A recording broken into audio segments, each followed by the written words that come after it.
TCI is brought to you by Spendthrift Farm Stallion Brody's Cause, the Grade 1 winning 2-year-old and 3-year-old by Giants Causeway. His highly anticipated first foals are arriving now.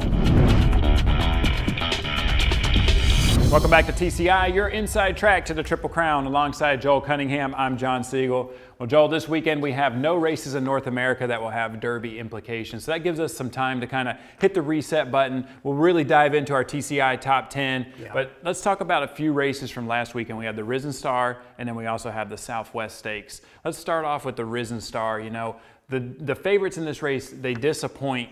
But the horses that won, they may have been long shots, but you feel like they fit. Talk to me a little bit about this race and just kind of the overall quality of the Risen Star. Well, you know, you look at your favorites in here, and I thought without question, Instilled Regard was that progressive colt, the horse to beat in this race. And we don't have video footage of the Risen Star, unfortunately, John, but what happened in the race that really set the tone was that Principe Guillermo, who was the local favorite, was the bona fide second choice in there, took a lot of money, the highly touted son of Tappet. He broke poorly. And I think they really wanted to get him into his high cruising speed and really put him on the front end, as opposed to what they did tactic-wise in LeCompte when they tried to actually rate him. And I think it worked against him that day when Instilled Regard beat him. So you saw him break just tardy enough. They rode him into the turn, but he was not able to make up the ground by the time they hit the first turn.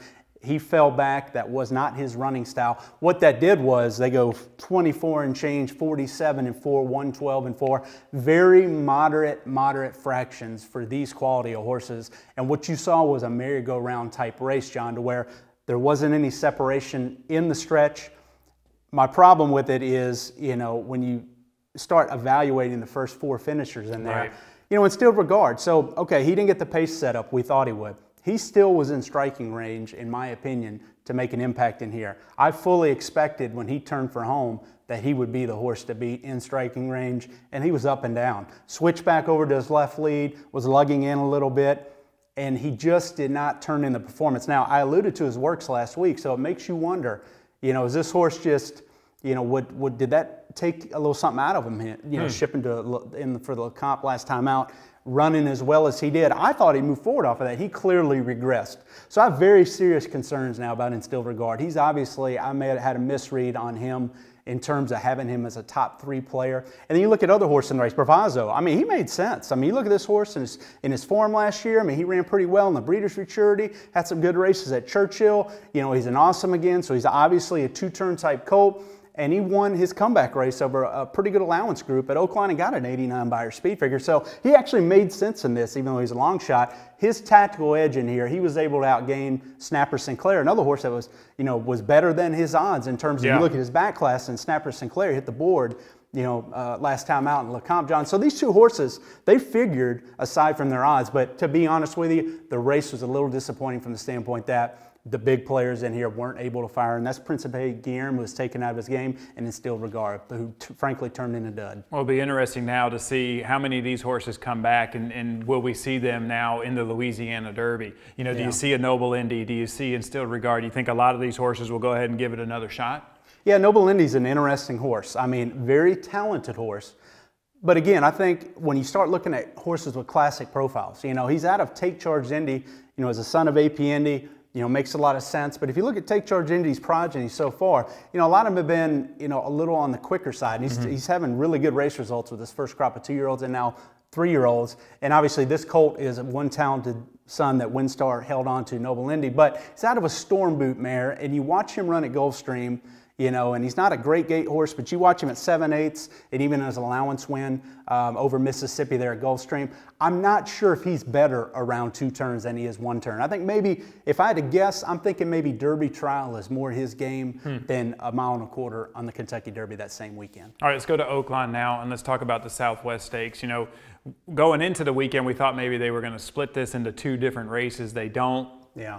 We saw, you know, a lot of good horses in here. It was pretty salty for the Southwest.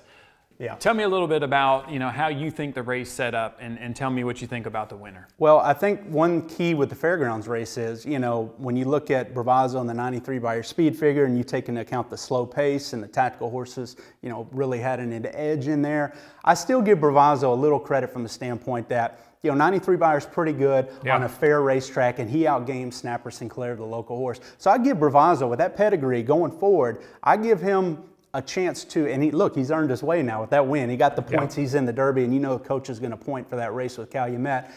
When I look at the Southwest results, John, it's a different story, because look at this racetrack they had to run over this day. There was a clear inside bias that was unquestionable when you saw Hawakam, the race before this, sneak up the inside and draw away from Grade 3 company in the Razorback. Horse had never won a grade stakes before in his life, and I think he's an 8-year-old. But you see here, My Boy Jack slipping up the inside, a beautiful ride by Kent DeSormo. Now, you see him separate from this field, and visually you say, wow, he finishes up a storm, really separates from the pack. He's got to be, maybe a horse to look for going forward. And while that may be the case, I really believe this was a product of the racetrack at Oaklawn that day. I think the rails where you wanted to be.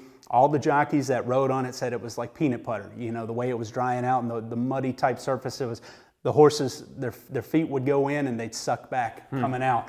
A lot of horses don't like that, John, and I think you saw some horses that maybe were on wider paths of the track that weren't as good.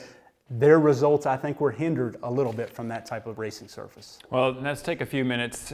Actually, let's jump right into the TCI Top 10. Because I want to talk about the allowance race that also happened at Oaklawn after that. Because you had put a new horse on there last week in Zulfikar, who ended up running in an allowance on the same day as the Southwest. Yes. I got to say, this is probably the most volatile I've seen the TCI Top 10 in all the years, really, since we've done this. There's been a lot of changes. This early. Yeah, this early. Horses coming on, horses coming off. Right. Let's talk about that a little bit, and let's just talk about the overall quality of this group so far. I know we haven't seen our number 1, Bolt d'Oro. I know our number 2, Good Magic's supposed to run next weekend. Yeah. But after those two horses, which we don't know what we got yet with those two. Absolutely. Talk a little bit about the overall quality. Well, I think he's just nailed it. This is, I think, a pretty good group of 3-year-olds, but it's very top-heavy right now. You're right. We have not seen Bolt d'Oro, Good Magic return and run at 3 yet. That's coming very soon, next week and the week after. We'll know a lot about them, but I can really buy in to those two and have confidence that, Bolt d'Oro, some people question the setbacks he's had along the way, but man, just a ton of talent there. And again, I've seen good breezes, I've seen okay breezes by him, but he's so classy, John. He's the type of horse I can believe in. I'm going to have to see him run poorly before I believe that he doesn't deserve that number 1 spot. Good Magic's just working up a storm. He's the buzz horse right now. Yeah. You'll see him next week in the Fountain Youth, and he'll be odds on in there. And with this tactical speed fitting that Gulfstream surface, he's going to be very tough to beat. So, but you start looking underneath that, and you see, I've always had that cluster of Bob Baffert horses. Right. So I know Bob's got a lot of talent this year. I've just had different horses in there. And, I could even say Nero could justifiably be within this cluster here. Well, I put Zulfikar in there because I sense that beyond the top 5, I sense some weakness. And we've seen that in results. Tiz Mischief was just okay. Now, we can make an excuse about that racetrack not fitting his style. But you start looking at some of the new blood, and the fact that Instilled Regard also was in my top 3, ran poorly. I think it just justifies that. While I think this is a talented group, it's really top heavy right now. And quite honestly, Zulfikar, let's talk about his allowance race real quick. Yeah. I think he could have been a product of that racetrack. He swaps over to his left lead late.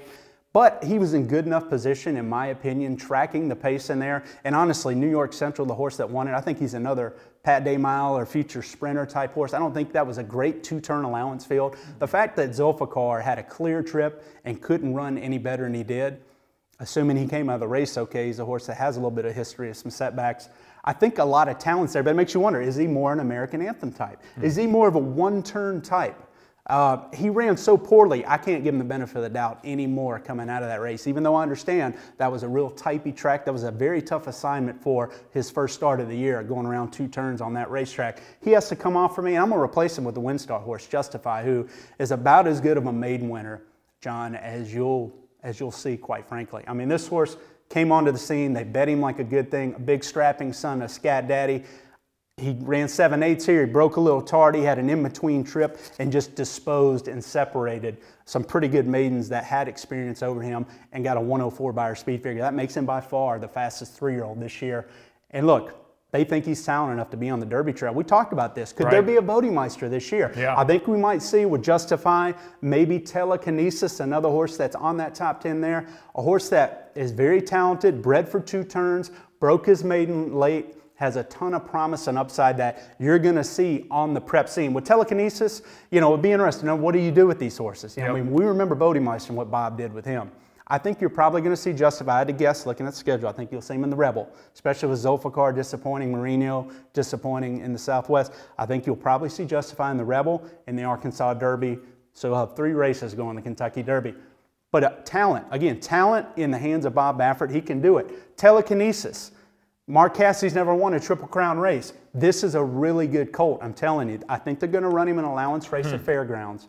Fairgrounds changed their scheduling up this year. The Louisiana Derby is much earlier than it has been on the schedule and the calendar in years past. So they won't make the Louisiana Derby. They're probably going to have to point for a race like, I would guess, the Bluegrass Stakes for, you know, one of the latter preps that gives him the opportunity to run an allowance race. If he's good enough, they'll give him the opportunity to also go into the Kentucky Derby off of 3 starts. Wow. I think the talent's there is why I have them there. But the fact that I have lightly raced horses there sort of tells you a little bit about what I feel about the horses underneath them, and it also sort of tells you how top-heavy I feel this whole group is in general. Yeah, I mean, it's interesting to see. I can't wait to see Bolt Dioro, see what he's got this year. Can't wait to see Good Magic in action for sure. That'll be not this weekend, but next weekend. It's going to be good to start seeing that top half really showing what they got, and then we'll see if this young talent can fire and maybe make some waves. It's going to get, next 2 weeks, it'll get real interesting with those top 2 running. All right, thank you, JC. And thank you guys for watching. Make sure you come back next week. We'll recap, actually we won't recap any races this week, but we'll dig into the TCI top 10 a little bit more and preview the Fountain View.